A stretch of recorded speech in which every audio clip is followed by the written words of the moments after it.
Hello সবাইকে, রাধে রাধে। আজ সকালবেলার একটি ভিডিও নিয়ে চলে আসলাম তোমাদের সাথে শেয়ার করব বলে। তো ঘড়িতে এখন বাজছে সকাল 6টা আর আমি উঠেছি সকাল 5টায়। বাচ্চাদেরকে এখন উঠে দিয়েছি যেহেতু ওরা স্কুল যাবে, আর এখানে দু বোনকে গরম গরম জল খেতে দিয়েছি।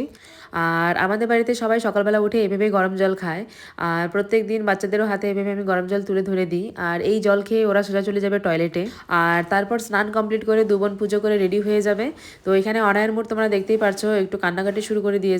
আর এই কান্নাকাটি এখন থেকে না, যখন ও নার্সারিতে পড়তো তো সেই সময় থেকে সকালবেলা উঠে কান্নাকাটি করার অভ্যাস।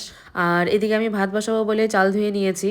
তো দু বোনকে আজ ভাত খাইয়ে পাঠাবো, তো সে কারণে এখানে প্রেসার কুকারে আমি ভাত বসিয়ে দিলাম। আর আমি প্রত্যেকদিন সকালবেলা ওদের স্কুল যাওয়ার আগে পেট ভরে খাইয়ে পাঠাই।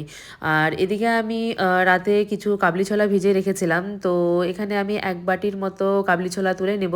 কারণ হলো এখানে অনায়াদের টিফিনের জন্য আমি অল্প কাবলি ছোলার ঘুগনি করে দেবো।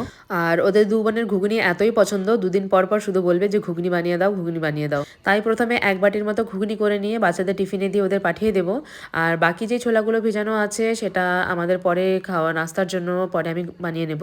এখানে আমি বেগুন ভাজা করার জন্য একটি বেগুন কেটে নিচ্ছি, আর তারপর এটাকে ভালো করে ধুয়ে নিয়ে অল্প নুন, তারপর হলো অল্প হলুদ দিয়ে মেখে কিছুক্ষণ আমি রেখে দেবো। আজ দু বোনকেই বেগুন ভাজা ঘি দিয়ে ভাত মেখে খাইয়ে পাঠাবো। আর এরপর আমি এখানে ঘুগনি করার জন্য একটি মিডিয়াম সাইজের টমেটো কুচি কুচি করে কেটে নেব। আর অনায়া হলো একদমই ঝাল খেতে পারে না, তো এখানে অল্প করে লঙ্কা দেব আর একটু আদা গ্রেট করে নিচ্ছি। তারপর এখানে প্রেসার কুকারে আমি তেল দিয়ে দিলাম। তো প্রেসার কুকারে ঘুগনিটা করব একবারে ভেজে নিয়ে, তাড়াতাড়ি হয়ে যাবে।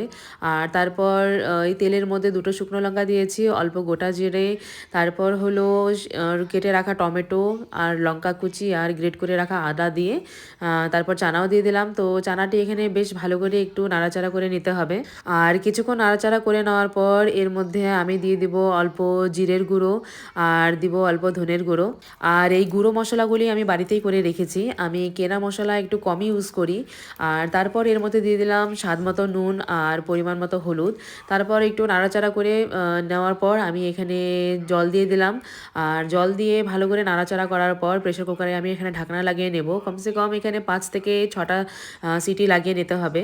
আর এদিকে সিটি লাগতে লাগতে আমি আটাও মেখে নিলাম, যেহেতু শিষ্টুকে রুটি লাগবে তো একটু বেশি করে আটাটা মেখে নিলাম। আটা মাখতে যেহেতু আমার সময় লাগে না, তো একবারে পরে আমাদেরও রুটি হয়ে যাবে। আর এরপর আমি বেগুনগুলি ভেজে নেব।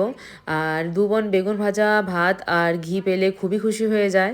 তো এখানে সময় হয়ে গেছে ওদের প্রায় আর গাড়ি চলে আসার, তো আমি ফটাফট করে দু বোনের খাওয়ার জন্য ভাত এখানে বেড়ে নিচ্ছি।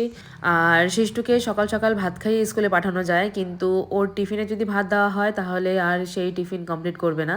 তো না খেয়ে টিফিন ঘুরিয়ে নিয়ে চলে আসে, তো সেই কারণে ওকে আমি টিফিনে কোনো সময় ভাত দিই না।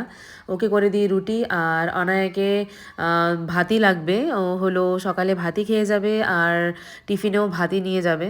তো আমার বাচ্চারা যেটা খেতে চায় আমার হাজার কষ্ট হলেও আমি সেটাই করে দেওয়ার চেষ্টা করি।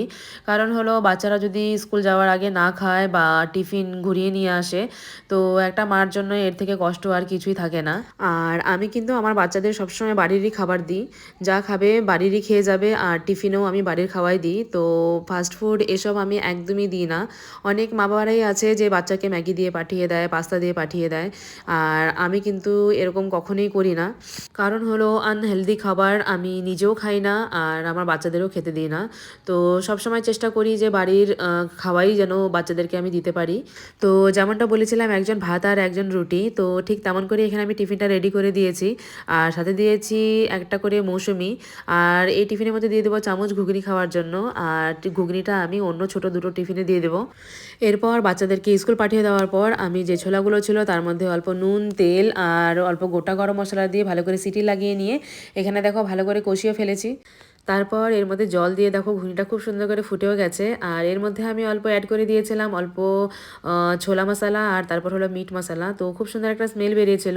আর সাথে দিয়েছিলাম অল্প বাটার আর ধনেপাতা দিয়ে ঘুগনিটা আমি এখানে নামিয়ে ফেলেছি। আর এরপর আমি রুটি ভেজে নিচ্ছি। সবার স্নান আর পূজা কমপ্লিট হয়ে গেছে, তো সবাই এক এক করে খেতে চলে এসেছে। তো সবাইকে এখন গরম গরম রুটি আর গরম গরম ঘুগনি খেতে দেবো। আর এরকম করে ঘুগনি রান্না করে গরম গরম রুটি দিয়ে খেতে বেশ মজাই লাগে।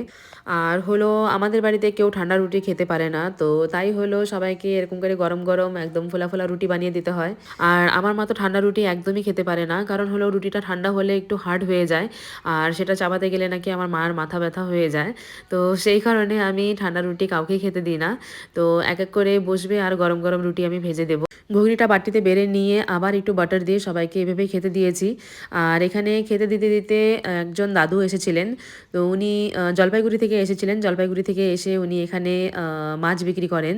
তো মাঝে মধ্যে আমাদের বাড়িতে ঢুকেন, আর আমাদের যখন যেদিন করে আমিষ থাকে তো সেদিন করে আমরা সেই দাদুর থেকে মাছ নিই। তো আজও উনি আমাদের বাড়িতে ঢুকেছিলেন মাছ দেবার জন্য।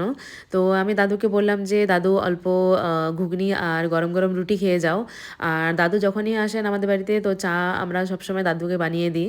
তো যেহেতু দাদু চা খুব পছন্দ করেন, তো সকাল সকাল যেহেতু উনি এসেছিলেন আর আমি এখানে রুটিও বানাচ্ছিলাম, তো ভাবলাম যে আজ রুটি আর ঘুগনিও সাথে দিয়ে দিই চায়ের সঙ্গে। তাই এখানে আমি তাড়াহুড়ো করে চাও বসিয়ে দিয়েছিলাম আর ফটাফট রুটিগুলো বানিয়ে নিচ্ছিলাম দাদুর জন্য। কারণ হলো উনি ঘুরে ঘুরে অনেক জায়গাতে যাবেন, অনেক দূর দূর গিয়ে মাছ বিক্রি করেন উনি। আর আমাদের বাড়িতে যখনই কোনো লোকজন আসে আমরা না খেয়ে কিন্তু কাউকে যেতে দিই না। তো যখন যেটা অ্যাভেলেবেল থাকে তখন সেটাই খেতে দিই। আর এই দাদু যখনই আসেন তখন বারান্দাতেই বসেন, কারণ হলো উনি ঘরে ঢুকে খেতে চান না। আসলে উনি সারাদিন মাছ নিয়ে থাকেন, তো তাই বলেন যে না ঘরে ঢুকবো না, আমাকে বাইরেই বসে খেতে দাও। তাই দাদুকে বাইরে বারান্দাতে চেয়ারে করে খেতে দিয়েছিলাম। তো এখানে খাচ্ছিলেন উনি, আর দেখেও খুব ভালো লাগছিল। সকাল সকাল একটা বুড়ো মানুষ বাড়িতে এসেছিল, তো কিছু হলেও এখানে খেতে দিয়েছি।